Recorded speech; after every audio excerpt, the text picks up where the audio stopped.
ಗುರುಭ್ಯೋ ನಮಃ.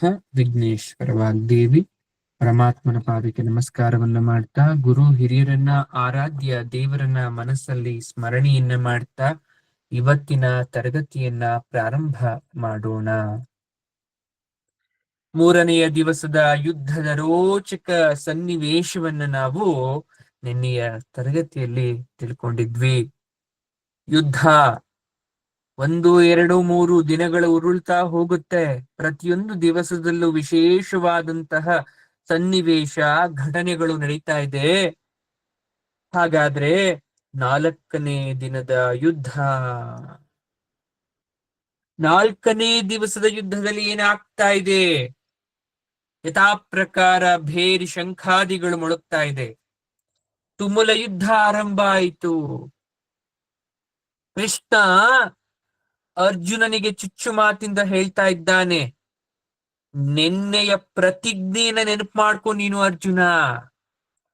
ಕೃಷ್ಣ ತಾನೇ ಹೋಗಿ ಯುದ್ಧ ಮುಗಿಸ್ತೀನಿ ಎಂದಾಗ ಪ್ರಮಾಣ ಮಾಡಿದ್ದ ಅರ್ಜುನ, ನಾನು ಯುದ್ಧವನ್ನ ಮುಗಿಸ್ತೇನೆ. ಅರ್ಜುನ ಅಂದು 4ನೆಯ ದಿವಸ ಭೀಷ್ಮನ ಜೊತೆ ಬಹಳ ಹೊತ್ತು ನೇರವಾಗಿ ಸೆಣಸಿದ್ದ, ಪರಾಕ್ರಮದಿಂದ ಸೆಣಸಿದ್ದ. ಆ ಮುದುಕನನ್ನ ಹಣ್ಣು ಮಾಡಿಬಿಟ್ಟ. ಭೀಷ್ಮನ ರಕ್ಷಣೆಗೆ ಬಂದವರನ್ನೂ ಕೂಡ ಓಡಿಸ್ಬಿಟ್ಟಿದ್ದ. ಯಾರೂ ಕೂಡ ಅರ್ಜುನನ ಮುಂದೆ ನಿಲ್ಲಲಾರದೆ ಪಲಾಯನ ಮಾಡಿದ್ರು. ಆದ್ರೆ ಭೀಷ್ಮ ಓಡದೆ ಇದ್ರು ಕೂಡ ನಿಷ್ಕ್ರಿಯನಾಗಿದ್ದ. ಅರ್ಜುನನ ಸಹಾಯಕ್ಕೆ ಮಗನಾದ ಅಭಿಮನ್ಯುವಿರು ಬೇರೆ ಬಂದಿದ್ದ. ಇವರಿಬ್ಬರ ಕೈ ಚಳಕವನ್ನ ನೇರವಾಗಿ ಕಂಡಂತಹ ಭೀಷ್ಮ ಮನದಲ್ಲೇ ಸಂತೋಷಪಟ್ಟು ಇಬ್ಬರನ್ನು ಆಶೀರ್ವಾದವನ್ನ ಮಾಡಿದ್ದ. ಕಡೆಗೆ ಭೀಷ್ಮ ಮೂರ್ಛೆ ಹೋದ. ಸಾರಥಿ ಭೀಷ್ಮನ ರಥವನ್ನ ಬೇರೆ ಕಡೆಗೆ ಕರ್ಕೊಂಡು ಹೋಗಿ ಭೀಷ್ಮನ ಪ್ರಾಣವನ್ನ ಉಳಿಸ್ತಾ. ಇನ್ನೊಂದು ಕಡೆ ಏನಾಗ್ತಾ ಇದೆ, ಈ ಧೃಷ್ಟದ್ಯುಮ್ನ ಶಲನ ಜೊತೆ ಹೋರಾಡ್ತಾ ಇದ್ದ ನೋಡಿ. ಶಲ್ಯ ಬೇರೆ, ಶಲ ಬೇರೆ. ಕೆಲವೊಂದು ಹೆಸರುಗಳು ಒಂದೇ ರೀತಿ ಇದ್ರೂ ಕೂಡ ಅಲ್ಲಿ ಬರ್ತಕ್ಕಂಥ ಪಾತ್ರಧಾರಿಗಳು ಬೇರೆ ಆಗಿರ್ತಾರೆ. ಶಲ ಅಂದ್ರೆ ಸಂಯಮನ ಮಗ. ಈ ಶಲನ ಮಗ ತಂದೆ ಸಹಾಯಕ್ಕೆ ಬಂದು ಧೃಷ್ಟದ್ಯುಮ್ನನಿಂದ ಹತನಾದ. ಆಗ ಶಲ್ಯ ಬಂದು ಧೃಷ್ಟದ್ಯುಮ್ನನನ್ನು ಎದುರಿಸ್ತಾನೆ. ಆದ್ರೆ ಪಾಂಡವ ಸೇನೆ ಜಗ್ಗದೆ ಅವನನ್ನ ಹಿಮ್ಮೆಟ್ಟೋ ರೀತಿ ಮಾಡ್ತು. ಈ ಕಡೆ ಧೃತರಾಷ್ಟ್ರ ಕೇಳ್ತಾ ಇದ್ದಾನೆ, ಎಲ್ಲೋ ಸಂಜಯ, ದಿನವೂ ಸದಾ ನನ್ನವರ ಸೈನ್ಯ ಸಾಯೋದನ್ನ, ನಮ್ಮ ವೀರರು ಯಾರ್ಯಾರು ಸತ್ರು ಅನ್ನೋದನ್ನ, ನಮ್ಮ ಕಡೆಯವರು ಹಿಮ್ಮೆಟ್ಟು ಓಡ್ತಾ ಇರೋದನ್ನ ಮಾತ್ರ ಹೇಳ್ತಾ ಇದೆಯಲ್ಲ. ಹಾಗಾದ್ರೆ ಪಾಂಡವರು ಸತ್ತೇ ಇಲ್ವಾ? ಅವ್ರು ಬರೀ ಗೆಲ್ತಾನೆ ಇದಾರ? ಮನುಷ್ಯ ಯತ್ನಕ್ಕೇನು ಬೆಲೆ? ದೈವ ಹೇಗೆ ನನ್ನ ಮಗನಿಗೆ ಪ್ರತಿಕೂಲವಾಗಿದೆ ಅನ್ನೋದು ನೋಡಿದೆ ಅಲ್ವೇ? ಪಾಂಡವರಿಗೆ ಏನು ಸೋಲೆ ಆಗಲ್ವಾ? ಹಾಗಾದ್ರೆ ಅವ್ರ ಕಡೆ ಯಾರು ಸಾಯ್ತಾ ಇಲ್ವಾ? ನನ್ನ ಮಕ್ಕಳು ಪುಣ್ಯದ ಕೆಲ್ಸನೇ ಮಾಡ್ಲಿಲ್ವಾ ಅವ್ರು ಗೆಲ್ಲೋ ರೀತಿ? ನೋಡಿ ಯಾವ ರೀತಿ ಯೋಚನೆ. ಆಗ ಸಂಜೆ ಹೇಳ್ತಾನೆ, ದೊರೆ, ಹೃದಯವನ್ನ ಗಟ್ಟಿ ಮಾಡ್ಕೊಂಡು ಕೇಳು, ಒಂದು ಮಾತನ್ನ ಹೇಳ್ತೀನಿ ನಿಮಗೆ. ನಿನ್ನ ಮಕ್ಕಳನ್ನ ಬೈದು ಪ್ರಯೋಜನ ಇಲ್ಲ. ನಾನಲ್ಲಿ ನಡೆಯೋದನ್ನ ಹೇಳ್ತಾ ಇದ್ದೇನೆ ವಿನಃ ನಿನ್ನ ಮಕ್ಕಳು ಗೆಲ್ಲೋ ಉಪಾಯವನ್ನ ನಾನು ಹೇಳಕ್ಕಾಗತ್ತಾ? ಮುಂದೆ ನಡೀತಿರೋದನ್ನ ಕೇಳ್ಕೋ. ಸಂಜೆ ಹೇಳ್ತಾನೆ, 4ನೇ ದಿನದ ವಿವರಗಳನ್ನ ಕೊಡ್ತಾ ಇದ್ದಾನೆ. ಯುದ್ಧದ ವಿವರಗಳನ್ನ, ಏನೇನು ಯಾವ ಯಾವ ವಿವರಗಳನ್ನ ಕೊಡ್ತಾ ಇದ್ದಾನೆ. ಶಲ್ಯನನ್ನ ಮುಂದೆ ಮಾಡಿ 10 ಕೌರವ ವೀರರು ಪಾಂಡವ ಸೇನೆಯನ್ನ ಎದುರಿಸಕ್ ಹೋಗ್ತಾ ಇದ್ದಾರೆ. ಯಾರ್ಯಾರು? 10 ಜನ ಕೌರವ ವೀರರು. ದುರ್ಯೋಧನ, ವಿಕರ್ಣ, ದುಶ್ಯಾಸನ, ವಿವಿಶಂತಿ, ದುರ್ಮರ್ಷಣ, ದುಸ್ಸಹ, ಚಿತ್ರಸೇನ, ಧೃಮುಕ, ಸತ್ಯವ್ರತ, ಪುರುಮಿತ್ರ ಅಂತಕ್ಕಂತ 10 ಜನ ಕೌರವರು, ಎಲ್ಲ ಅಣ್ಣ ತಮ್ಮಂದ್ರು ಹೋಗ್ತಾ ಇದ್ದಾರೆ. ಯಾರನ್ನ ಎದುರಿಸ್ಲಿಕ್ಕೆ? ಪಾಂಡವರನ್ನ ಎದುರಿಸ್ಲಿಕ್ಕೆ. ಇದನ್ನ ನೋಡಿದಂತಹ ಭೀಮಸೇನ ತನ್ನೊಡನೆ ಇನ್ನೂ 9 ಪಾಂಡವ ವೀರರನ್ನ ಸೇರಿಸ್ಕೊಂಡು ಇನ್ನೂ 10 ಜನ ವೀರರನ್ನ, ದ್ರೌಪದಿಯ 5 ಪುತ್ರರನ್ನ, ದುಷ್ಟದುಮ್ನ, ಅಭಿಮನ್ಯು, ನಕುಲ, ಸಹದೇವರ ಮತ್ತು ಭೀಮ ಎಲ್ಲರೂ ಸೇರ್ಕೊಂಡು ಯುದ್ಧವನ್ನ ಮಾಡ್ತಾ ಇದ್ದಾರೆ. ದಶರಥ ಯುದ್ಧ ಅದು. ಬಹಳ ಹೊತ್ತು ಬಾಣಗಳಿಂದ ಹೋರಾಡಿದ್ರು ಕೌರವರು ಹಿಮ್ಮೆಟ್ತಾ ಇಲ್ಲ. ಆಗ ಭೀಮಸೇನ ಕೈಲಾಸದ ಕೋಡಿನಂತಿದ್ದ ತನ್ನ ಗದೆಯನ್ನೆತ್ತಿ ಆಕಾಶದಲ್ಲಿ ತಿರುಗಿಸಿ ಅವರ ಮೇಲೆ ಇನ್ನೇನು ಪ್ರಯೋಗ ಮಾಡಬೇಕು ಅನ್ನಷ್ಟರಲ್ಲಿ ಶಲ್ಯನ ಜೊತೆ ಸೇರ್ಕೊಂಡು ಎಲ್ಲ ಓಡೋಗ್ಬಿಟ್ರು. ಆ ತಿರುಗಿಸಿ ಬಿಟ್ಟ ಭೀಮಗದೆ ಕೌರವರ ಗಜಸೇನೆಯ ಮೇಲೆ ಹೋಗ್ಬಿದ್ದು ಅಲ್ಲಿದ್ದಂತಹ ಅನೇಕ ಆನೆ, ಗಜಾರೋಹಿ ಯೋಧರನ್ನ ಕೊಂದು ಹಾಕ್ಬಿಟ್ಟಿತ್ತು. ಇದರಿಂದ ಸ್ಫೂರ್ತಿಗೊಳ್ತಾನೆ ಭೀಮ. ರಥದಿಂದ ಕೆಳಗಡೆ ಇಳಿತಾನೆ. ಗದೆಯ ಜೊತೆ ಆ ದಿಕ್ಕಿಲ್ಲದ ಆನೆಯ ಸೇನೆಯೊಳಕ್ಕೆ ನುಗ್ಗಿ ನಿರ್ದಯವಾಗಿ ಅಷ್ಟು ಆನೆಗಳನ್ನ, ಸವಾರರನ್ನ ಕೊಂದು ಹಾಕ್ತಾ ಓಡಿ ಹೋದಂತ ಕೌರವರು 14 ಜನ ಮತ್ತೆ ಒಗ್ಗೂಡಿ ಭೀಮನ್ ಕಡೆ ಬರ್ತಾ ಇದ್ದಾರೆ. ಆಹಾ, ಖುಷಿ ಆಗೋಯ್ತು ಭೀಮನಿಗೆ. ಬನ್ನಿ ಬನ್ನಿ ಅಯ್ಯ ಸಾರಥಿ ವಿಶೋಕನೇ, ಬಹು ವರ್ಷಗಳಿಂದ ಬಯಸಿದ ಮನೋರಥವೊಂದು ಈಗ ಕೈಗೂಡೋ ತರ ಕಾಣಿಸ್ತಾ ಇದೆ. ಅದೋ ಅತ್ತ ರಥವನ್ನ ನಡೆಸು ಅಂತ ಭೀಮ ಕೈಯನ್ನ ತೋರಿಸ್ತಾ ಇದ್ದಾನೆ. ರಥ ಮುಂದೆ ಹೋಗ್ತಾ ಇದೆ. ದುರ್ಯೋಧನನಲ್ಲದೆ ಸೇನಾಪತಿ, ಸುಷೇಣ, ಜಲಸಂಧ, ಸುಲೋಚನ, ಉಗ್ರ, ಭೀಮ, ವೀರಬಾಹು, ಅಲೋಲುಪ, ದುರ್ಮುಖ, ದೃಷ್ಟದರ್ಶ, ವಿವಿತ್ಸು, ವಿಕಟ, ಸಮ ಅಂತಕ್ಕಂಥ 14 ಎಲ್ಲ ಅವ್ರ ಅಣ್ತಂದಿರೆ. ಇನ್ನೂ 14 ಸೋದರರು ಯುದ್ಧಕ್ಕೆ ಹೋದ್ರು. ಒಮ್ಮೆಲೆ ಭೀಷ್ಮ ಯಾರ ಮೇಲೆ? ಭೀಮನ ಮೇಲೆ ಬಾಣ ಪ್ರಯೋಗವನ್ನ ಮಾಡ್ತಾ ಭೀಮನನ್ನ ಸಾಯಿಸ್ಬೇಕು ಅಂತ. ಆದ್ರೆ ಭೀಮಸೇನ ತನ್ನ ನಾಲಿಗೆಯನ್ನ ಹೊರಗಡೆ ಚಾಚಿ ಮತ್ತೆ ಒಳಗಡೆ ತಗೊಳ್ತಾ ಇದ್ದಾನೆ. ತಗೊಂಡು ನಿಮ್ಮ ರಕ್ತವನ್ನ ಚಪ್ಪರಿಸ್ತೀನಿ ಅನ್ನೋ ಒಂದು ಸನ್ನೆಯನ್ನ ಮಾಡ್ತಾ ಇದ್ದಾನೆ. ನಾಲಿಗೆಯನ್ನ ಹೊರಚಾಚಿ ಒಳ ತೆಗೆದುಕೊಂಡು ಒಂದು ಪಶು ಸಮೂಹ ಹಸುಗಳ ಹಿಂಡು ಮೇಯ್ತಾ ಇದೆ. ಒಂದು ತೋಳ ಬಂತು. ಆ ತೋಳ ಹಸುಗಳ ಹಿಂಡನ್ನ ನೋಡ್ತು. ಸಲೀಸಾಗಿ ಹಸುಗಳ ಹಿಂಡಿನ ಮೇಲೆ ಬಿದ್ದು ಅದರ ಬಿಸಿ ರಕ್ತವನ್ನ ಕುಡಿಯೋ ರೀತಿ, ಸಾಲಾಗಿ ನುಗ್ಗಿ ಮನೋ ಇಚ್ಛೆ ಬಿಸಿ ರಕ್ತವನ್ನ ಕುಡಿಯೋ ರೀತಿ ಭೀಮ ಏನ್ ಮಾಡ್ದ? ಅವರ ಮೇಲೆ ಎರಗ್ದ. ಒಬ್ಬೊಬ್ಬರನ್ನ ಒಂದೊಂದು ಅಮಾನುಷ ರೀತಿಯಲ್ಲಿ ಕೊಂದ.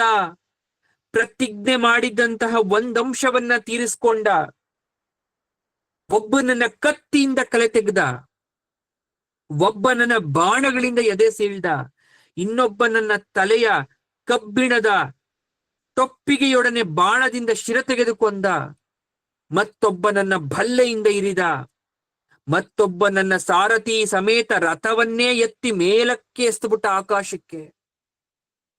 ಒಂದು ಆಯುಧಕ್ಕೆ ಅವರು ಸಿದ್ಧರಾದ್ರು ಅನ್ನೋಷ್ಟ್ರಲ್ಲಿ ಭೀಮ ಅವರನ್ನೆಲ್ಲ ಹತ್ಯೆ ಮಾಡ್ಬಿಟ್ಟ. ಯಾಕಂದ್ರೆ ಭೀಮನ ಕೈ ಚಳಕ ಅಸದಳವಾಗಿತ್ತು. ಯಾರೂ ಕೂಡ ಊಹೆ ಕೂಡ ಮಾಡೋಷ್ಟಿರ್ಲಿಲ್ಲ. ಭಗದತ್ತ ನೋಡ್ದ. ಆನೆಯ ಮೇಲೇರಿ ಕುಳಿತು ಭೀಮನನ್ನ ನೋಡ್ತಾ ಇದ್ದಾನೆ. ಬಾಣವನ್ನ ಬಿಟ್ಟು ಅವನ ಎದೆಯನ್ನ ಘಾಸಿ ಮಾಡ್ದ. ಭಗದತ್ತ ಸಾಮಾನ್ಯನಲ್ಲ. ಭೀಮನೇ ಮೂರ್ಛೆ ಹೋಗೋ ರೀತಿ ಆಯ್ತು. ಆಗ ಘಟೋದ್ಗಜ ಬಂದ ತಂದೆಯ ರಕ್ಷಣೆಗಾಗಿ ಮೂರ್ಛಿತನಾದ ತಂದೆಗೆ ಸಹಾಯ ಮಾಡ್ತಾ ಇದ್ದಾನೆ. ಈಗ ಘಟೋದ್ಗಜ ಮಾಯಾವಿದ್ಯೆಯನ್ನು ಪ್ರದರ್ಶನ ಮಾಡ್ತಾ ಇದ್ದಾನೆ ಭಗದತ್ತನ ಎದುರು.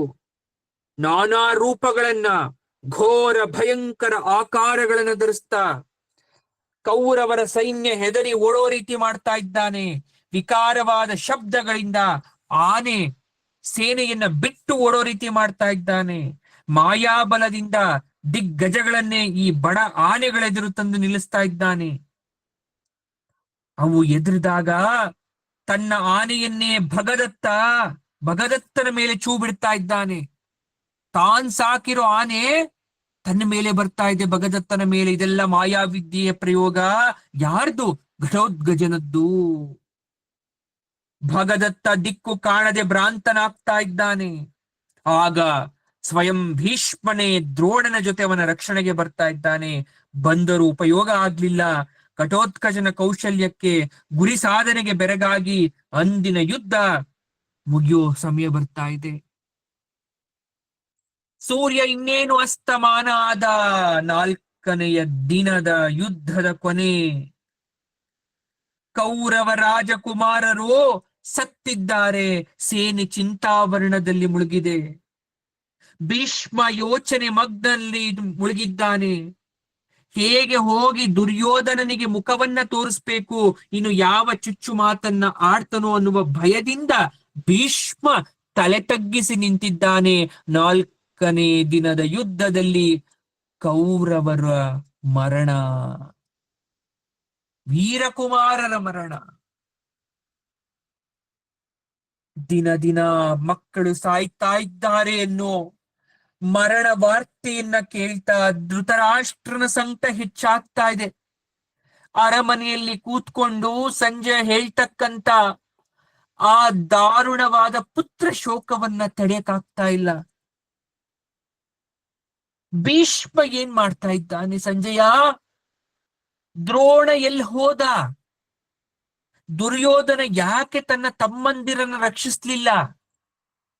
ಹೀಗೇಕೆ ಒಟ್ಟೊಟ್ಟಿಗೆ ಮಕ್ಕಳು ಭೀಮನ ಕೈಗೆ ಸಿಗ್ತಾ ಇದ್ದಾರೆ? ಯಾರ ಕೈವಾಡ ಇದೆಲ್ಲ? ಉಳಿದ ಮಕ್ಕಳನ್ನಾದರೂ ರಕ್ಷಿಸೋರು ಯಾರು? ಮುದುಕನ ಎದೆ ನಡುಕ್ತಾ ಇದೆ. 10,000 ಆನೆಯ ಬಲದ ಆ ದೇಹ ಶಕ್ತಿ ಶೋಕದಲ್ಲಿ ನರಳಾಡ್ತಾ ಇದೆ. ಸಂಜಯ, ನನಗೆ ಭಯ, ವಿಸ್ಮಯ, ಚಿಂತೆ ಎಲ್ಲ ಆಗ್ತಾ ಇದೆ. ದೇವತೆಗಳಿಗೂ ಆಗದ ಆ ಕಾರ್ಯವನ್ನ ಪಾಂಡವರು ಹೇಗ್ ಸಾಧಿಸಿದ್ರು? ನನ್ನ ಮಕ್ಕಳು ಇಷ್ಟೆಲ್ಲ ಸಿದ್ಧತೆ ಇದ್ರೂ ಕೂಡ ಹೇಗ್ ಸೋಲ್ತಾ ಇದ್ದಾರೆ, ಸಾಯ್ತಾ ಇದ್ದಾರೆ? ವಿದುರನ ಮಾತುಗಳನ್ನ ನಾನು ಅವತ್ತೇ ಕೇಳಬೇಕಾಗಿತ್ತು. ಈಗ ಪಶ್ಚಾತ್ತಾಪದ ಬೇಗೆಯಲ್ಲಿ ನಾನು ಸುಡ್ತಾ ಇದ್ದೀನಿ. ಎಲ್ಲ ದೈವ ಯೋಗ. ಯಾವ ದಿವ್ಯ ವರಗಳು ಪಾಂಡವರನ್ನ ರಕ್ಷಿಸ್ತಾ ಇದ್ಯೋ ನನಗೆ ಗೊತ್ತಿಲ್ಲ. ಅವರು ವಿಜಯಶಾಲಿಗಳಾಗಲು ಯಾವ ರಹಸ್ಯ ಜ್ಞಾನವನ್ನ ಸಂಪಾದನೆ ಮಾಡಿದ್ದಾರೋ ಗೊತ್ತಿಲ್ಲ. ಆಕಾಶದಲ್ಲಿ ನಕ್ಷತ್ರಗಳು ಸದಾ ಪ್ರಕಾಶಿಸೋ ತರ, ಅವುಗಳನ್ನ ಲೆಕ್ಕನೇ ಹಾಕಕ್ಕಾಗದೆ ಇರೋ ತರ ಈ ಪಾಂಡವರಿಗೆ ಚ್ಯುತಿನೇ ಇಲ್ವಾ? ವಿನಾಶನೇ ಇಲ್ವಾ? ನನ್ನ ಮಕ್ಕಳೇ ಸಾಯ್ತಾ ಇದ್ದಾರೆ, ಆದ್ರೆ ಅವರು 5 ಜನರಲ್ಲಿ ಒಬ್ರು ಕೂಡ ಸಾಯ್ತಾ ಇಲ್ಲ. ಕಾರಣ ಏನು? ಮಯ್ಯೇವ ದಂಡಃ ಪತತಿ. ದೇವರು ನನ್ನೊಬ್ಬನನ್ನೇ ದಂಡಿಸ್ಬೇಕಾ? ಹೀಗಾದ್ರೆ ಭೀಮ ನನ್ನ ಇತರ ಯಾವ ಮಕ್ಕಳನ್ನು ಬಿಡಲಾರ.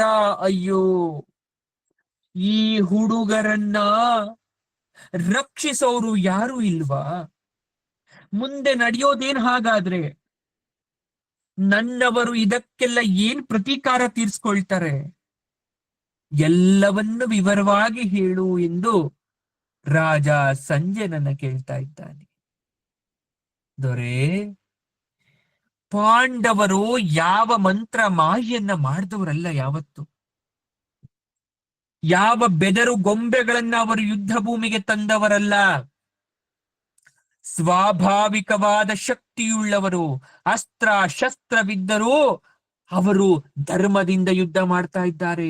ಆ ಧರ್ಮವೇ ಅವರನ್ನು ರಕ್ಷಿಸ್ತಾ ಇದೆ. ಈವರೆಗೆ ಅವರನ್ನ ಉಳಿಸಿ ಜೀವಂತ ಇಟ್ಟದ್ದು, ಈಗ ರಕ್ಷಿಸ್ತಾ ಇರೋದು ಕೂಡ ಧರ್ಮನೇ.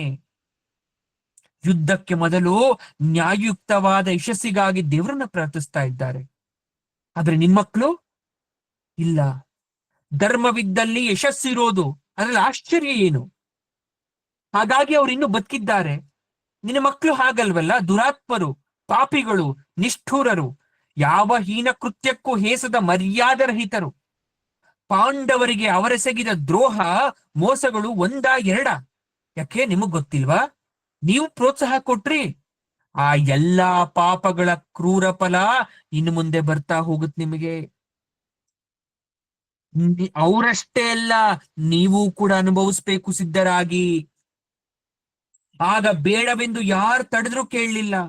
ವಿದುರ ಹೇಳ್ದ, ನಾನ್ ಹೇಳ್ದೆ, ವ್ಯಾಸರು ಹೇಳಿದ್ರು, ಕೇಳಿದ್ರ ಮಾತನ್ನ? ದುರ್ಯೋಧನ ಭೀಷ್ಮರನ್ನೇ ತಡೆದ. ತಾತ, ನೀನು, ದ್ರೋಣನು, ಶಲ್ಯ, ಕೃಪಶ್ವತ್ಥಾಮಾದಿಗಳು, ಕೃತವರ್ಮ, ಭೂರಿಷ್ಠವದ, ಭಗದತ್ತ ಮೊದಲಾದವರು ಎಲ್ಲ ನನ್ನತ್ತ ಸೇರಿದ್ರು ಕೂಡ ಪಾಂಡವರು ಏಕೆ ಬಲಿಷ್ಠರೆಂದ್ರು ಕಾಣುತ್ತೆ ಅಂತ ಕೇಳಿದಾಗ ಭೀಷ್ಮ ಹೇಳ್ದ ತಾನೆ ಅವತ್ತೆ, ದೇವರೇ ಬಂದು ಪಾಂಡವರ ಮುಂದೆ ನಿಂತ್ರು ಪಾಂಡವರಿಗೆ ಜಯ ಅಂತ ಹೇಳಿಲ್ವಾ? ಯಾಕೆ ಕೇಳಲಿಲ್ಲ? ನಾಸ್ತಿ ಲೋಕೇಶು ತದ್ಭೂತಂ ಭವಿತಾನೋ ಭವಿಷ್ಯತಿ, ಯೋ ಜಯತ್ ಪಾಂಡವ ಸರ್ವ ಪಾಲಿತ ಶಾರ್ಂಗಧನ್ವನ. ಲೋಕದಲ್ಲಿ ಶಾರ್ಂಗಧನ್ವನಾದ ಶ್ರೀಕೃಷ್ಣನಿಂದ ರಕ್ಷಿಸಲ್ಪಡುತ್ತಿರುವ ಪಾಂಡವರನ್ನು ಜಯಿಸುವ ಯಾವ ಭೂತ ಜಾತವೂ ಮನುಷ್ಯ, ಉರಗ, ರಾಕ್ಷಸ, ಪಿಶಾಚಿಗಳು ಹಿಂದೆಯಾಗಲಿ ಮುಂದೆಯಾಗಲಿ ಇಲ್ಲ ಅಂತ ಭೀಷ್ಮ ಹೇಳಿದ್ದ. ಕೃಷ್ಣ ಇರೋ ತನಕ ಯಾರು ಅವರನ್ನ ಮುಟ್ಟಕ್ ಸಾಧ್ಯ ಇಲ್ಲ ಅಂತ ಹೇಳಿದ್ದ. ಸಂಧಿ ಮಾಡ್ಕೋ ಅಂತ ಹೇಳ್ದ. ಯಾರು ಎಷ್ಟ್ ಹೇಳಿದ್ರು ಕೇಳ್ದೆ ಹೋದಿದ್ರ ಫಲ ಇದು.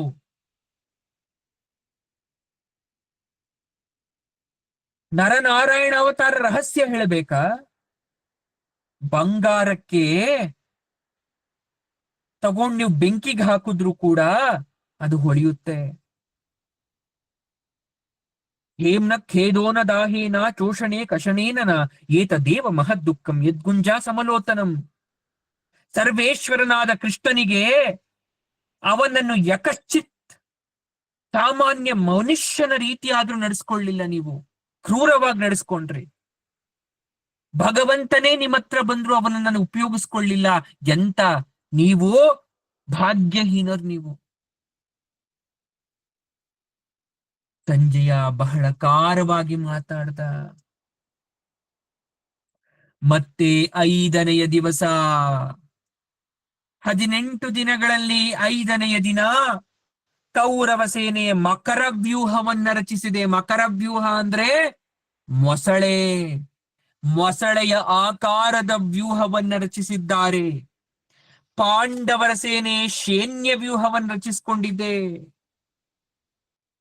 ಆರಂಭದಲ್ಲಿ ಭೀಮ ಭೀಷ್ಮನನ್ನ ಮುತ್ತಿ ಬಾಣವನ್ನ ಬಿಡ್ತಾ ಇದ್ದಾನೆ. ದುರ್ಯೋಧನನಿಗೆ ತಮ್ಮಂದಿರ ವಧೆಯ ದುಃಖ ಇನ್ನೂ ಆರಿರ್ಲಿಲ್ಲ. ಈ ಬಳಿ ದ್ರೋಣಾಚಾರ್ಯರ ಹತ್ರ ಹೋದ, ಆಚಾರ್ಯರೇ, ನೀವು ಸದಾ ನಮ್ಮ ಹಿತೈಷಿಗಳು, ನಾವು ನಿನ್ನನ್ನೇ ನಂಬಿರುವೆವು. ದೇವತೆಗಳನ್ನು ಸೋಲಿಸಬಲ್ಲ ನಿಮಗೆ ಹೀನ ವೀರರಾದ ಪಾಂಡವರು ಎಷ್ಟು ಮಾತ್ರ. ಪಾಂಡವರು ಸಾಯುವ ರೀತಿ ಏನಾದರೂ ಮಾಡಿ ಅಂತ ಬೇಡ್ಕೊಂಡ ದ್ರೋಣಾಚಾರ್ಯರನ್ನ. ಆಗ ದ್ರೋಣಾಚಾರ್ಯರು ಹೇಳ್ತಾ ಇದ್ದಾರೆ, ಮೂರ್ಖ, ಪಾಂಡವರ ಪರಾಕ್ರಮ ನಿನಗೆ ತಿಳಿಯುವುದು. ಗೆಲ್ಲಲು ಅಸಾಧ್ಯರು. ನನ್ನ ಬಲದಂತೆ ಸಾಧ್ಯವಾದುದನ್ನು ನಾನು ಮಾಡ್ತಾ ಇದ್ದೇನೆ. ದ್ರೋಣ ಪಾಂಡವ ವ್ಯೂಹವನ್ನ ಸಾತ್ಯಕ್ಕೆ ಎದುರೇ ಭೇದಿಸಿ ಒಳಗಡೆ ನುಗ್ಗಿಬಿಟ್ಟ. ಅಲ್ಲಿ ಭೀಮ ಭೀಷ್ಮರ ಭಯಂಕರ ಕಾಳಗ ನಡೀತಾ ಇದೆ. ರಾಶಿಯಾಗಿ ಗಜಾಶ್ವಗಳ ಹೆಣ ಬೀಳ್ತಾ ಇದೆ. ಯೋಧರು ಹೆಣ ಸತ್ತು ಬೀಳ್ತಾ ಇದ್ದಾರೆ. ದುರ್ಯೋಧನ ತಾತನ ಸಹಾಯಕ್ಕೆ ಕಳಿಂಗರೊಡಗೂಡಿ ಬರ್ತಾ ಇದ್ದಾನೆ. ಈ ಕಡೆ ಅರ್ಜುನ ಭೀಮನ ಸಹಾಯಕ್ಕೆ ಬರ್ತಾ ಇದ್ದಾನೆ. ಗಾಂಡೀವಬದ್ಧ ಶಬ್ದ ಮಾಡ್ದ. ಆ ಶಬ್ದಕ್ಕೆ ಕೌರವ ಸೇನೆ ಓಡ್ತಾ ಇದೆ. ಆ ಕಡೆ ಭೀಷ್ಮ ವಿರಾಟನನ್ನ, ಅರ್ಜುನನನ್ನ, ಮತ್ತೆ ಅಶ್ವತ್ಥಾಮ ಭೀಮನನ್ನ, ಹೀಗೆ ಒಬ್ಬೊಬ್ಬರನ್ನ ಯುದ್ಧ ಮಾಡ್ತಾ ಇದ್ದಾರೆ. ಯುದ್ಧ ಸಮಸಮನಾಗಿ ಸಾಕ್ತಾ ಇದೆ. 5ನೆಯ ದಿನ ಮುಗಿಯುತ್ತಾ ಬರೋ ವೇಳೆಗೆ ಸಾತ್ಯಕಿ ಭೂರಿಷ್ಠ ವಸಿನ ಜೊತೆ ಯುದ್ಧ ಮಾಡ್ತಾ ಮಕ್ಕಳ ಸಮೇತವಾಗಿ ಹೋರಾಡ್ತಾ ಇದ್ದಾನೆ. ಆಗ ಭೂರಿಷ್ಠ ವಸು ಸಾತ್ಯಕಿ ಪುತ್ರರಾದಂತಹ 10 ಜನರನ್ನ ಕೊಂದು ಹಾಕ್ಬಿಟ್ಟ. ಕೋಪಗೊಂಡಂತಹ ಭೀಮ ಆಗ ಅಲ್ಲಿಗೆ ಬಂದ. ದುರ್ಯೋಧನನ ಸೈನ್ಯವನ್ನ ಆಗ ತಾನೇ ಅವನು ನಾಶಪಡಿಸಿದ್ದ. ಆದ್ರೆ ಸಂಧ್ಯಾಕಾಲ ಬಂದ್ಬಿಡ್ತು. 5ನೇ ದಿವಸದ ಯುದ್ಧ ಮುಗ್ದೇ ಹೋಯ್ತು. ಮತ್ತ 6ನೇ ದಿವಸ ಆರಂಭದಲ್ಲಿ ಪಾಂಡವರು ಮಕರವ್ಯೂಹವನ್ನ, ಅಂದ್ರೆ ಹಿಂದಿನ ದಿವಸ ಕೌರವರು ರಚಿಸಿದ ಮಕರವ್ಯೂಹವನ್ನ 6ನೇ ದಿವಸ ಪಾಂಡವರು ರಚನೆ ಮಾಡಿದ್ರೆ, ಈ ಕಡೆ ಕೌರವರು ಕ್ರೌಂಚ ವ್ಯೂಹವನ್ನು ನಿರ್ಮಾಣ ಮಾಡಿಕೊಂಡಿದ್ದಾರೆ. ಧೃತರಾಷ್ಟ್ರನ ಚಿಂತೆ ಜಾಸ್ತಿ ಆಗ್ತಾ ಇದೆ. ಅರಮನೆಯಲ್ಲಿ ಸಂಜಯ, ನೀನ್ ಹೇಳೋದ್ ನೋಡಿದ್ರೆ ಭಯ ಆಗ್ತಾ ಇದೆ. ಎಷ್ಟು ಬಲಾಢ್ಯ ಶಸ್ತ್ರ ಸಂಪತ್ತು ಹೊಂದಿದ್ದೀವಿ ನಾವು, ಆದ್ರೂ ನಾವೇ ಸಾಯ್ತಾ ಇದ್ದೀವಿ. ದೈವಕ್ಕೆ ನಮ್ಮ ಮೇಲೆ ಕೋಪ ಬಂದ್ಬಿಟ್ಟಿದೆ. ದೇವತೆಗಳೇ ಗುಟ್ಟಾಗಿ ಪಾಂಡವರ ಕಡೆ ಬಂದು ಸೇರಿರ್ಬೇಕು. ಏನು ಮಾಡೋದು ಅಂದಾಗ ಮತ್ತೆ ಸಂಜಯ ಬುದ್ಧಿವಾದವನ್ನ ಹೇಳ್ತಾ ಇದ್ದಾನೆ, ಭ್ರಾಂತಿಯನ್ನ ಬಿಡು ಅಂತ ಹೇಳ್ತಾ ಇದ್ದಾನೆ. ಈ ಕಡೆ ಭೀಮನ ರಥ ಖಾಲಿಯಾಗಿ ಬರೀ ಸಾರಥಿ ವಿಶೋಕನ ಜೊತೆ ಸುತ್ತಾಡ್ತಾ ಇದ್ದಿದ್ದು ದೃಷ್ಟ್ಯದ್ಯುಮ್ನನ ಕಣ್ಣಿಗೆ ಬಿತ್ತು. ನನ್ನ ಪ್ರಾಣಕ್ಕಿಂತ ಪ್ರಿಯತರನಾದ ಭೀಮ ಎಲ್ಲಿ ಎಂದು ವಿಶೋಕನನ್ನ ಸೇನಾಪತಿ ಕೇಳ್ದ. ಆಗ ಇಲ್ಲೇ ಇರು, ಬರ್ತೀನಿ ಅಂತ ಹೇಳಿ ಹೋದ್ರು. ದೃಷ್ಟದುಮ್ಮನಿಗೆ ಆತಂಕ, ಎಲ್ಲಿ ಭೀಮನಿಗೇನ್ ಆಗ್ಬಿಡುತ್ತೋ ಅಂತ. ಸೈನ್ಯದೊಳಗೆ ಹೋದ. ಸ್ವಲ್ಪ ಹೊತ್ತಿನಲ್ಲೇ ಭೀಮನನ್ನ ನೋಡ್ದ. ಬಾಳೆ ತೋಟದ ಬಿರುಗಾಳಿಯಂತೆ ಸಿಕ್ಕಲ್ಲಿ ಕೌರವ ಸೈನ್ಯವನ್ನ ಕೊಲ್ತಾ ಇದ್ದಾನೆ. ಇವನು ಭಯ ಪಟ್ಕೊಂಡು ಹೋದ್ರೆ ಅಲ್ಲಿ ಭೀಮನ ಪರಾಕ್ರಮ. ದುರ್ಯೋಧನನಿಗೆ ಇಂದು 13 ತಮ್ಮಂದಿರ ಮರಣ ವಾರ್ತೆ ತಲುಪ್ತು. ಭೀಮ 13 ಜನರನ್ನ ಸಾಯಿಸ್ಬಿಟ್ಟಿದ, ಕೌರವ ವೀರರನ್ನ. ಕೋಪ ಬಂತು. ದಂಡು ಕೂಡಿಸಿಕೊಂಡು ಬಂದು ಭೀಮನನ್ನು ಎದುರಿಸ್ತಾ ಇದ್ದಾನೆ. ಇದನ್ನು ಕಂಡ ದ್ರೋಣ ದುರ್ಯೋಧನನ ಸಹಾಯಕ್ಕೆ ಬಂದ. ದ್ರೋಣಾಚಾರ್ಯರು ಬರ್ತಾ ಇದ್ದ ಹಾಗೆ ಪಾಂಡವ ಸೈನ್ಯ ಓಡ್ತಾ ಇದೆ. ಅದನ್ನ ನೋಡಿದ ಕೌರವರು ಹಿಗ್ಗುತ್ತಾ ಇದ್ದಾರೆ. ಮತ್ತೆ ಭೀಮ ತನ್ನ ರಥವನ್ನ ಹತ್ತಿದ. ದುರ್ಯೋಧನನನ್ನ ಭಯಂಕರ ಬಾಣಗಳಿಂದ ನೋಯಿಸ್ತಾ. ಮಧ್ಯಾಹ್ನ ಆಗೋಯ್ತು, ಯುದ್ಧ ನಡೀತಾ ಇದೆ. ಸಾಯಂಕಾಲವಾದ್ರೂ ಈ ಕಡೆ ದುರ್ಯೋಧನನಿಗೂ ಭೀಮನಿಗೂ ಯುದ್ಧ ಕಡಿಮೆ ಆಗ್ತಾ ಇಲ್ಲ. ಭೀಮನನ್ನ ಇಂದು ಮುಗಿಸಿಯೇ ಯುದ್ಧ ಸಮಾಪ್ತಿ ಮಾಡ್ತೀನಿ ಅಂತ ದುರ್ಯೋಧನ ನಿಂತಿದ್ರೆ ಭೀಮನಿಗೆ ಮತ್ತಷ್ಟು ಹುರುಪು ಹೆಚ್ಚಾಯ್ತು. ಇವತ್ತು ನಿನ್ನನ್ನ ಮುಗಿಸಿ ತಾಯಿ ಕುಂತಿಯ ಕ್ಲೇಶವನ್ನ ಮುಕ್ತಾಯ ಮಾಡ್ತೇನೆ. ದ್ರೌಪದಿ ಅಪಮಾನದ ಸೇಡನ್ನ ತೀರ್ಸ್ಕೊಳ್ತೇನೆ. ನಿನ್ನ ಪಾಪಗಳಿಗೆ ಫಲ ಕೊಡುವ ಯಮ ನನ್ನ ರೂಪದಲ್ಲಿ ಬಂದಿದ್ದಾನೆ. ಕರ್ಣ ಶಕುನಿಗಳ ಪ್ರೇರಣೆಯಂತೆ ನಮ್ಮನ್ನ ಮನಬಂದಂತೆ ಪೀಡಿಸ್ತೆ ಅಲ್ವಾ? ಸಂಧಿಗೆ ಬಂದ ಕೃಷ್ಣನಿಗೆ ಅವಮಾನ ಮಾಡಿದೆ ಅಲ್ವಾ? ಉಲೂಕನ ಜೊತೆ ಹರ್ಷದಿಂದ ನೀಚ ವಾರ್ತೆಯನ್ನ ಹೇಳಿ ಕಳಿಸ್ತೆ ಅಲ್ವಾ? ಈಗ ನಿನ್ನೆಲ್ಲ ಉಳಿದ ತಮ್ಮಂದಿರ ಜೊತೆ ನಿನ್ನನ್ನ ಕೊಂದು ಆ ಎಲ್ಲ ಅನ್ಯಾಯಗಳ ಲೆಕ್ಕವನ್ನ ಸಮ ಮಾಡ್ಬಿಡ್ತೇನೆ ಅಂತ ದುರ್ಯೋಧನ ಅಬ್ಬರಿಸ್ತ. ರಥದ ಕುದುರೆಗಳನ್ನೆಲ್ಲ ಒಂದೇ ಏಟಿಗೆ ಕೊಂದು ಹಾಕ್ಬಿಟ್ಟ. ದುರ್ಯೋಧನನ ರಥದ ಕುದುರೆಗಳನ್ನ. ದುರ್ಯೋಧನನ ರಥಧ್ವಜ ಉರುಳಿ ಬೀಳಿಸ್ತ. ಸೈಂಧವ ಬಂದ ದುರ್ಯೋಧನನನ್ನ ಆಗ ತನ್ನ ರಥದಲ್ಲಿ ಕೂಡಿಸ್ಕೊಂಡ. ಆದ್ರೆ ದುರ್ಯೋಧನನಿಗೆ ಅದು ಬೇಕಾಗಿರ್ಲಿಲ್ಲ. ಅವಮಾನದಿಂದ ಕುದೀತಾ ಇದ್ದ. ಆದ್ರೆ ಅವನ ಮೈಯೆಲ್ಲ ರಕ್ತದಿಂದ ಸೋರ್ತಾ ಇತ್ತು. ಭೀಮನ ಬಾಣಗಳು ಅವನ ಕಾಲು, ಕೈ, ಎದೆ ಎಲ್ಲ ಕಡೆ ನಾಟಿತ್ತು. ಇವನ 8 ತಮ್ಮಂದ್ರು ಯಾರು? ಚಿತ್ರಸೇನ, ಸುಚಿತ್ರ, ಚಿತ್ರಾಂಗದ, ಚಿತ್ರದರ್ಶನ, ಚಾರುಚಿತ್ರ, ಸುಚಾರ, ನಂದ, ಉಪನಂದಕ ಅಂತಕ್ಕಂಥವ್ರು ಅಭಿಮನ್ಯುವಿನ ಜೊತೆ ಹೋರಾಡ್ತಾ ಇದ್ರು. ದೃಷ್ಟಕೇತು ಕೂಡ ಅಲ್ಲಿದ್ದ. ಯುದ್ಧ ಸಮಸಮವಾಗಿ ನಡೀತಾ ಇರ್ಬೇಕಾದ್ರೆ ಸೂರ್ಯ ಮುಳುಗ್ತು, ಶಂಖಭೇರಿ ಬಾರಿಸ್ತು, ಬಿಳಿ ನಿಶಾನೆಯನ್ನ ತೋರಿಸಿದ್ರು. ಯುದ್ಧ ವಿರಾಮ ಆಯಿತು. 7ನೆಯ ದಿವಸದ ಯುದ್ಧ. ಬೆಳಗ್ಗೆ ದುರ್ಯೋಧನನಿಗೆ ಹಾಸಿಗೆಯಿಂದ ಏಳಕ್ ಸಾಧ್ಯ ಆಗ್ತಾ ಇಲ್ಲ. ಭೀಮನ ಬಾಣಗಳು ದುರ್ಯೋಧನನ ಮೇಲೆ ಹೇಳಕ್ಕೂ ಕೂಡ ಬಿಟ್ಟಿರ್ಲಿಲ್ಲ. ರಕ್ತ ಇನ್ನೂ ಸುರಿತಾ ಇದೆ. ಆ ಪರಿಸ್ಥಿತಿಯಲ್ಲೇ ಭೀಷ್ಮನ ಶಿಬಿರಕ್ಕೆ ಹೋದ ತಾತ, ನನ್ನ ಸೈನ್ಯ ಸಾಯ್ತಾ ಇದೆ. ಭೀಮ ನನಗೇನು ಮಾಡಿದ್ದಾನೆ ನೋಡಿ. ಕೊಲ್ಲೋದೊಂದು ಬಾಕಿ ಇತ್ತು. ಭೀಮನನ್ನ ನೋಡಲು ಭಯವಾಗಿದೆ. ಇಂದು ನೀನು ಪ್ರಸನ್ನನಾದರೆ ಮಾತ್ರ ನನಗೆ ಜಯ ಅನುಗ್ರಹಿಸುವಂದ.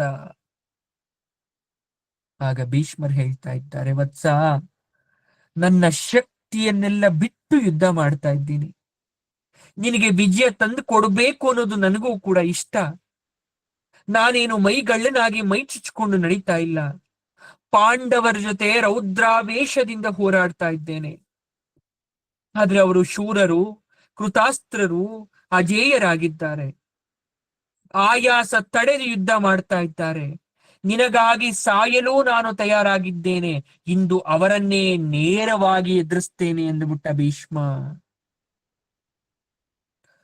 7ನೆಯ ದಿವಸದ ಯುದ್ಧದಲ್ಲಿ ಕೌರವರು ಮಂಡಲ ವ್ಯೂಹವನ್ನ ರಚಿಸಿದ್ದಾರೆ. ಮಂಡಲ ವ್ಯೂಹ. ಪಾಂಡವರು ವಜ್ರ ವ್ಯೂಹವನ್ನ ರಚಿಸಿದ್ದಾರೆ.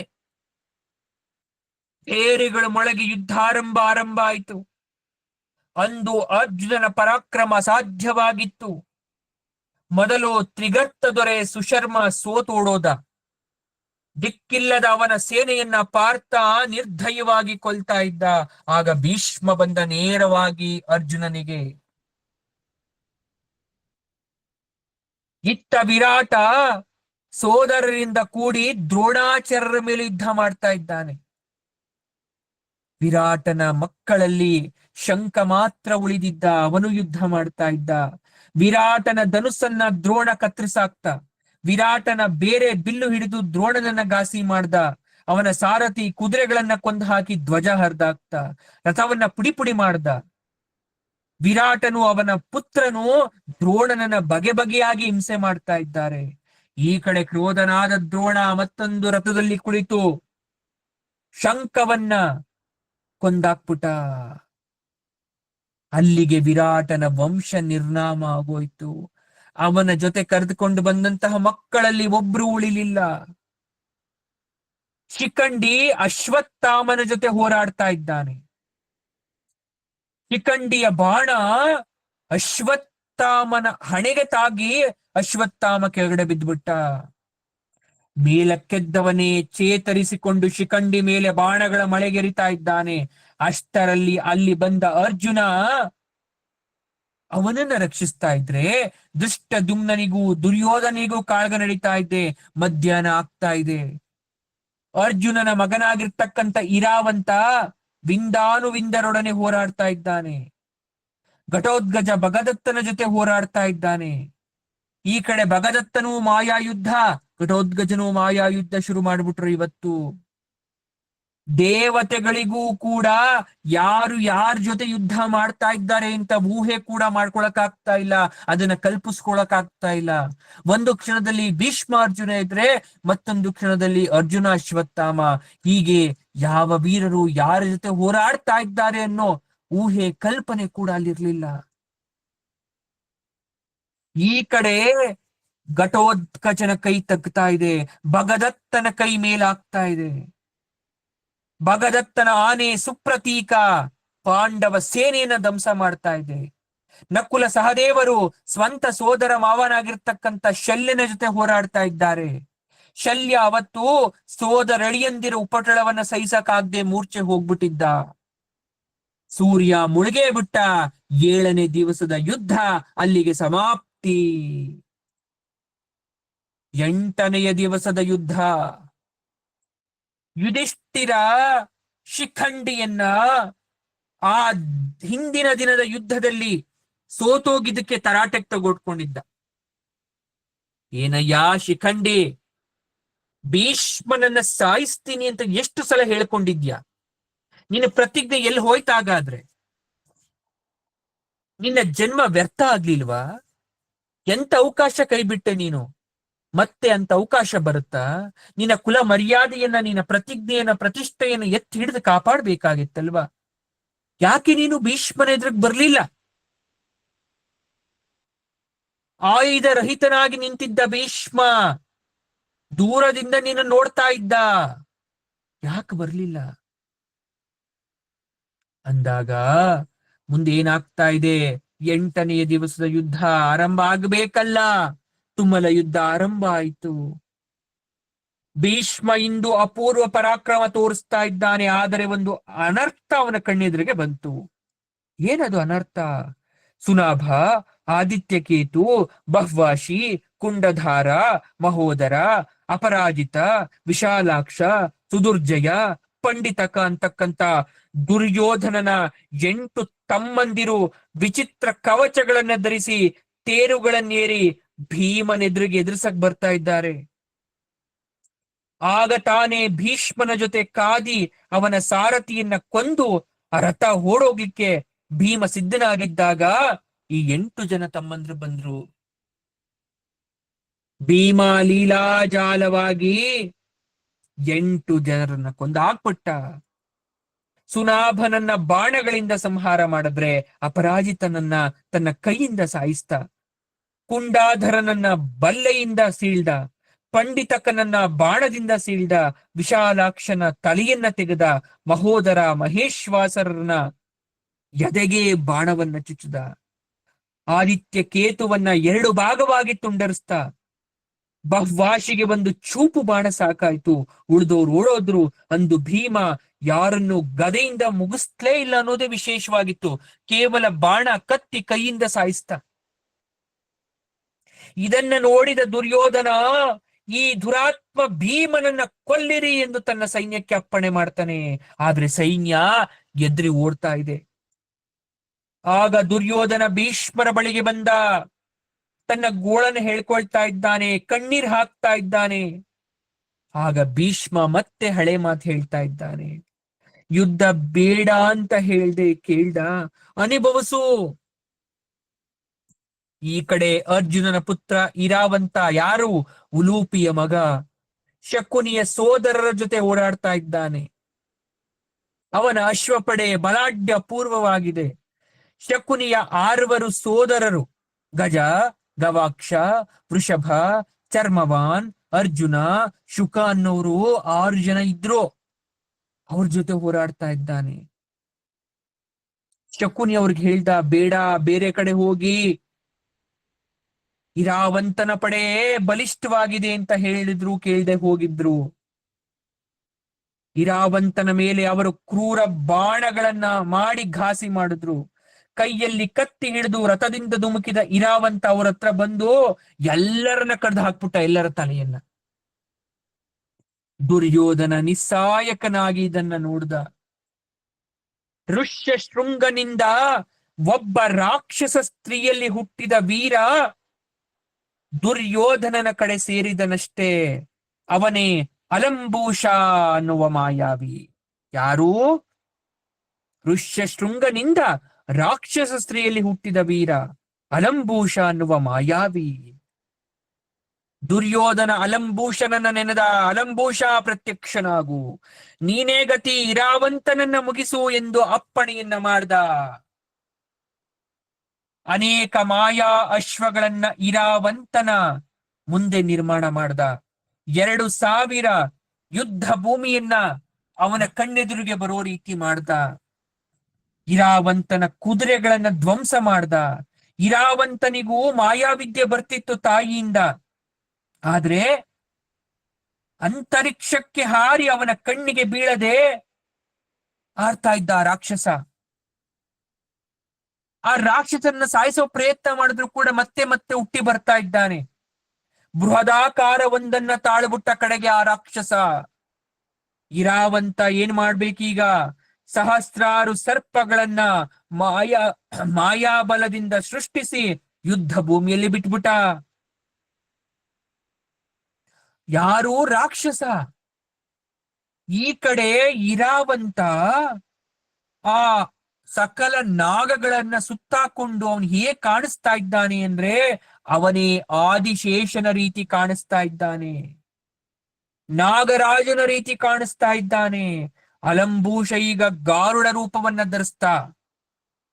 ಯಾಕಂದ್ರೆ ಇರಾವಂತ ಎಲ್ಲಾ ಹಾವುಗಳನ್ನ ತನ್ನ ಮಾಯಾವಿದ್ಯೆಯಿಂದ ವಶಪಡಿಸ್ಕೊಂಡ್ಬಿಟ್ಟು ಅವನೇ ನಾಗರಾಜನಾಗಿ ಕಾಣಿಸ್ತಾ ಇದ್ದ. ಆಗ ಗಾರುಡ ರೂಪವನ್ನ ತಾಳ್ದಂತ ಅಲಂಬೂಷ ಅವನ್ನೆಲ್ಲ ತಿಂತ ಬರ್ತಾ ಇದ್ದಾನೆ. ಆಶ್ಚರ್ಯದಿಂದ ನೋಡ್ತಾ ಇರ್ತಕ್ಕಂತ ಇರಾವಂತನನ್ನ ಅವನ ತಲೆಯನ್ನ ಕತ್ತಿಯಿಂದ ಕದರಿಸಾಕ್ಬಿಟ್ಟ. ಅಲ್ಲಿಗೆ ಅರ್ಜುನನ ಪ್ರಸಿದ್ಧ ನಾಗ ಸಂತಾನವೊಂದು ನಿರ್ನಾಮ ಆಗೋಯ್ತು. ಯಾಕಂದ್ರೆ ಇರಾವಂತ ಉಲೂಪಿಯ ಮಗ, ನಾಗಲೋಕದ ರಾಣಿಯ ಮಗ, ಅರ್ಜುನನ ಮಗ. ನಾಗ ಕುಲ ಅಲ್ಲಿಗೆ ನಾಶ ಆಯ್ತು. ಅರ್ಜುನ ಈ ದುಃಖ ವಾರ್ತೆಯಿಂದ ತತ್ತರಿಸಿ ಹೋದ. ಅರ್ಜುನ ಈ ದುಃಖವನ್ನ ಕಂಡು, ಇರಾವಂತನ ಸಾವನ್ನ ಕಂಡು ದುರ್ಯೋಧನನಿಗೆ ಕೊಂಚ ಹರ್ಷ ಆಗ್ತಾ ಇದೆ. ಅಂತೂ ಇಂತೂ ಒಬ್ಬನಾದರೂ ಸತ್ತ ಅಂತ. ಘಟೋತ್ಕಚನಿಗೆ ಕೋಪ ಬಂತು. ನೇರವಾಗಿ ದುರ್ಯೋಧನನ್ನ ಎದುರಿಸ್ತಾ ಇದ್ದಾನೆ. ದುರ್ಯೋಧನ ಪಾಂಡವರಿಗೆ ಮಾಡಿದ್ದ ದ್ರೋಹಗಳನ್ನೆಲ್ಲ ಹೆಸರಿಸ್ತಾ ವೀರಾವೇಶದಿಂದ ಕಾದಾಡ್ತಾ ಇದ್ದಾನೆ. ಆಗ ದುರ್ಯೋಧನನ ಸಹಾಯಕ್ಕೆ ದ್ರೋಣಾಚಾರ್ಯರು ಬರ್ತಾ ಇದ್ದಾರೆ. ಯುದ್ಧ ಮತ್ತಷ್ಟು ಭಯಂಕರ. ದ್ರೋಣರ ಹಿಂದೆ ಭೂರಿಶ್ರವಸು, ಸೋಮದತ್ತ, ಸೈಂಧವ, ಕೃಪಾ, ಅಶ್ವತ್ಥ ಎಲ್ಲರೂ ಕೂಡ ಬರ್ತಾ ಇದ್ದಾರೆ. ಆದ್ರೆ ಘಟೋತ್ಕಚನ ಶಕ್ತಿ ಬಳಿತಾ ಹೋಗ್ತಾ ಇದೆ. ದ್ರೋಣನ ಬಿಲ್ಲನ್ನೇ ಕತ್ತರಿಸಾಕ್ಬಿಟ್ಟ. ಬಲ್ಲೆಯಿಂದ ಸೋಮದತ್ತನ ಧ್ವಜವನ್ನ ಕತ್ತರಿಸ್ತಾ, ವಾಹ್ಲೀಕನಿಗೆ ಎದೆಯಲ್ಲಿ ಬಾಣದಿಂದ ಇರಿದ, ಕೃಪಾಚಾರ್ಯರೇ ಓಡೋಗೋ ತರ ಮಾಡ್ದ, ಭೂರಿಶ್ರವಸನ ಕವಚವನ್ನ ಹರಿದಾಕ್ತ, ಸೈಂಧವನ ಧ್ವಜ ಕಿತ್ತು ಬಿದ್ದೋಗ ರೀತಿ ಮಾಡ್ಬಿಟ್ಟ. ಕಡೆಗೆ ಭೀಮ ಕೂಡ ಘಟೋತ್ಕಚನ ಪಾಳೆಯವನ್ನ ಸೇರಿಕೊಂಡ. ಇವರಿಬ್ಬರನ್ನ ನೋಡಿ ಕೌರವ ಸೇನೆ ಪಲಾಯನ ಮಾಡ್ತು. ದುರ್ಯೋಧನ ನೇರವಾಗಿ ಭೀಮನಿಗೆ ಎದುರಾಗ್ಬೇಕಾಯ್ತು. ಭೀಷ್ಮ ಈಗ ಭಗದತ್ತನನ್ನ ದುರ್ಯೋಧನನ ಸಹಾಯಕ್ಕೋಸ್ಕರ ಕಳಿಸ್ತಾ ಇದ್ದಾನೆ. ಭಗದತ್ತ, ಹೋಗು ದುರ್ಯೋಧನನ ಸಹಾಯಕ್ಕೆ. ಘಟೋತ್ಕಚ ನಾನಾ ಮಾಯೆಗಳನ್ನ ನಿರ್ಮಿಸಿ ಅವನ ಸೈನ್ಯವನ್ನ ನುಚ್ಚು ನೂರು ಮಾಡಿ ದಿಕ್ಕು ತಪ್ಪಿಸ್ತಾ. ಭಗದತ್ತ ತನ್ನ ದುಷ್ಟ ಆನೆಯಾದಂತಹ ಸುಪ್ರತೀಕವನ್ನ ರಾಕ್ಷಸ ಸೈನ್ಯದ ಮೇಲೆ ಛೂ ಬಿಡ್ತಾನೆ. ರಾಕ್ಷಸ ಪುತ್ರ ಅದರ ಮೇಲೆ ಬಿಟ್ಟ ಶೂಲಾಯುಧವನ್ನ ಭಗದತ್ತ ಅರ್ಧ ಚಂದ್ರಾಯುಧದಿಂದ ಕತ್ತರಿಸಾಕ್ತಾನೆ. ಮಹಾಶಕ್ತಾಯುಧವನ್ನ ರಾಕ್ಷಸ ಕಡ್ಡಿ ಮುರಿಯೋತರ ಮೊಣಕಾಲ ಮೇಲೆ ಮುರಿದು ದೇವತೆಗಳಿಂದಲೇ ಭೇಷ್ ಅನ್ನಿಸ್ಕೊಂತಾನೆ. ಭಗದತ್ತ ಕೂಡ ರಾಕ್ಷಸತ್ವ ಉಳ್ಳವನು. ಭಗದತ್ತ ಭೀಮನ ರಥದ ಸಿಂಹ ಪತಾಕೆಯನ್ನ ಕತ್ತರಿಸಾಕ್ತಾ, ಕುದುರೆಗಳನ್ನ ಕೊಂದು ಹಾಕ್ತಾ, ಸಾರಥಿಯಾದಂತ ವಿಶೋಕನನ್ನ ಮೂರ್ಛೆ ಹೋಗೋ ರೀತಿ ಮಾಡ್ದ. ಭಗದತ್ತನ ಯಾವಾಗ ಎದುರಿಸಕ್ಕೆ ಅಶಕ್ತರಾಗೋದ್ರು ಘಟೋತ್ಕಚ ಮತ್ತೆ ಭೀಮ, ಅರ್ಜುನ ಅವರ ಸಹಾಯಕ್ಕೆ ಬಂದ. ತನ್ನ ಪುತ್ರ ಇರಾವಂತ ಸತ್ತದ್ದನ್ನ ಕೇಳಿದ್ದು ಮೊದಲೇ ಕೋಪ ಇತ್ತು. ಮಧ್ಯಾಹ್ನದ ಉರಿ ಬಿಸಿಲು ಬೇರೆ. ಎಲ್ಲರನ್ನ ಸಾಯಿಸ್ಬೇಕು ಅಂತ ಬಂದ ಅರ್ಜುನ. ಇತ್ತ ಧೃತರಾಷ್ಟ್ರನ ಬೇರೆ 9 ಪುತ್ರರು ಭೀಮನ ಮೇಲೆ ಮತ್ತೆ ಯುದ್ಧಕ್ಕೆ ಬಂದ್ರು. ವಿಧಿ ಇಲ್ಲ, ಮತ್ತೆ ಅವರು ಸಾಯುವ ಸಂದರ್ಭ. ಯಾರು? ಅನಾದೃಷ್ಟಿ, ವೈರಾಟ, ದೀರ್ಘಲೋಚನ, ದೀರ್ಘಬಾಹು, ಸುಬಾಹು, ಕನಕಧ್ವಜ ಅಂತಕ್ಕಂತ 9 ಜನರನ್ನ ದ್ರೋಣಾಚಾರ್ಯರು ದುರ್ಯೋಧನ ನೋಡ್ತಿದ್ದಾಗೆ ಭೀಮ ಸಾಯಿಸ್ಬಿಟ್ಟ. ಒಟ್ಟು 46 ಕೌರವ ಸೋದರರನ್ನ ಭೀಮ ಒಬ್ಬನೇ ಕೊಂದಿದ್ದ. ಹೆಚ್ಚು ಕಡಿಮೆ ಪ್ರತಿಜ್ಞೆಯ ಅರ್ಧ ಭಾಗವನ್ನ ಪೂರೈಸ್ಬಿಟ್ಟಿದ್ದ. ಇನ್ನೊಂದತ್ತ ಅಂಬಷ್ಟನಿಗೂ ಅಭಿಮನ್ಯುವಿಗೂ ಯುದ್ಧ ನಡೀತಾ ಇದೆ. ಅರ್ಜುನನ ಮಗನ ಸಹಾಯಕ್ಕೆ ಹೋಗದಂತೆ ಭೀಷ್ಮ, ಕೃಪಾ, ಭಗದತ್ತ ಅವನ ಎದುರಿಸ್ತಾ ಇದ್ದಾರೆ. ಅಭಿಮನ್ಯು ಅತ್ತ ಅಂಬಷ್ಟನ ರಥಧ್ವಂಸ ಮಾಡಿ ಬಿಲ್ಲನ್ನ ತುಂಡರಿಸಾಕ್ತಾ. ಕಡೆಗೆ ಇಬ್ರು ಕತ್ತಿಯಿಂದ ಹೋರಾಡ್ತಾ ಇದ್ದಾರೆ. ಸೇನೆಗಳು ಬಡಿದಾಡಿ ಸಾಯ್ತಾ ಇದೆ. ರಕ್ತ ಹರಿತಾ ಇದೆ. ಸತ್ತವರ ತಲೆ ಅದರಲ್ಲಿ ತೇಲು ಬರ್ತಾ ಇದೆ. ರಕ್ತದಲ್ಲಿ ನೀರಿನ ಹೊಳೆ ರೀತಿ ಮನುಷ್ಯನ ಸ್ವಾರ್ಥ ಅಲ್ಲಿ ಕಾಣಿಸ್ತಾ ಇದೆ. ಎರಡೂ ಸೈನ್ಯಗಳಲ್ಲಿ ಇನ್ನೂ ಸಾಯದೆ ಬದುಕಿರೋರು ದಣಿದು ಕೆಳಗಡೆ ಕುಸಿದು ಬೀಳ್ತಾ ಇದ್ದಾರೆ. ಎರಡೂ ಸೇನೆಗಳಲ್ಲೂ ಸಾವು ನೋವು ಬಹಳವಾಗಿತ್ತು. ಅಂದು ಒಂದೇ ದಿನದಲ್ಲಿ ದುರ್ಯೋಧನನ 17 ತಮ್ಮಂದಿರು ಸತ್ತೋಗಿದ್ರು. ಅರ್ಜುನ ತನ್ನ ಪ್ರಿಯ ಪುತ್ರನಾದ ಇರಾವಂತನನ್ನ ಕಳ್ಕೊಂಡಿದ್ದ. ಯುದ್ಧದ ಜೂಜಿನ ಘಾಟು ಹತ್ತದವರಿಗೆ ಭ್ರಾಂತಿ ಬಿಡಿಸೋ ಸಮಯ ಅದಾಗಿತ್ತು. ಗಾಂಧಾರಿಯ ಹೊಟ್ಟೆ ಸಂಕಟವನ್ನ ವರ್ಣಿಸ್ಲಿಕ್ಕೆ ಯಾರಿಗೂ ಸಾಧ್ಯ ಇರಲಿಲ್ಲ. ಧೃತರಾಷ್ಟ್ರನಿಗೆ ಸಂಜಯ ಎಷ್ಟು ವಿವರಿಸಿದ್ರೂ ಕೂಡ ಪ್ರಯೋಜನ ಇರಲಿಲ್ಲ. ಎಷ್ಟೇ ಪರಿತಪ್ಸಿದ್ರೂ ಫಲ ಇಲ್ಲ. ಇವಾಗ ಉಭಯ ಸೇನೆಗಳು ಗಾಢ ದುಃಖದಲ್ಲಿ ಮುಳುಗಿದ್ವು. ಸಂಧ್ಯಾ ಕಾಲ ಬಂತು. ಸೂರ್ಯ ಮರೆಯಾದ. ಯುದ್ಧ ಅಂದಿಗೆ ನಿಂತು ಹೋಯ್ತು.